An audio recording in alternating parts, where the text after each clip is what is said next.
സുഹൃത്തുക്കളെ, ഒരു പ്രധാനപ്പെട്ട കാര്യം പറയാനാണ് ഇവിടെ ഇപ്പോൾ ലൈവിൽ വന്നിരിക്കുന്നത്.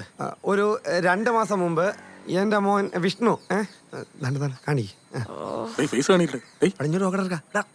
അവനെ കാണാതായി സുഹൃത്തുക്കളെ. പക്ഷേ അന്ന് ഉച്ചയ്ക്ക് തന്നെ അവനെ തിരിച്ചു കിട്ടി. അപ്പോൾ എൻ്റെ ഒരു പ്രധാനപ്പെട്ട പ്രിയപ്പെട്ട സുഹൃത്ത് അവൻ പറഞ്ഞതിൻ്റെ പുറത്ത് ദാണ്ട ഈ ഫോട്ടോ ഞാൻ ഫേസ്ബുക്കിലും വാട്സപ്പിലും ഇട്ടിരുന്നു സുഹൃത്തുക്കളെ.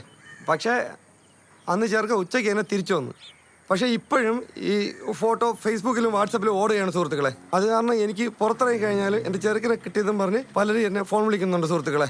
അത് മാത്രമല്ല, എൻ്റെ സ്കൂളിൽ പോണ ചെറുക്കനെ 2-3 ദിവസം വീട്ടിൽ തിരിച്ചു വിളിച്ചുകൊണ്ട് വന്നു സുഹൃത്തുക്കളെ. ഇതിൽ നിന്നൊരു പരിഹാരം കാണുന്നതിന് വേണ്ടിയാണ് ഞാൻ ഈ ലൈവ് ഇപ്പോൾ ഫോട്ടോ എടുക്കണ. ലൈവാ എന്തിനു? അല്ല, എൻ്റെ മോൻ അന്ന് കാണാതായ. അയ്യോ, പിന്നെ കാണാതായ? അല്ല, നിക്കണ പ്രിയപ്പെട്ടവരെ, ഇതൊരു സ്ഥിരം സംഭവമായി മാറിക്കഴിഞ്ഞു. ഈ ജാംബവാന്റെ വിഷ്ണുവിന്റെ മിസ്സിംഗ് കേസ്. നിങ്ങൾക്ക് ആർക്കെങ്കിലും എന്തെങ്കിലും ഒരു കാര്യം ഇതിനെപ്പറ്റി അറിയാമെങ്കിൽ എത്രയും പെട്ടെന്ന് ബിനുക്കുട്ടൻ ചേട്ടനെ വിളിച്ച് കാര്യം പറയണം.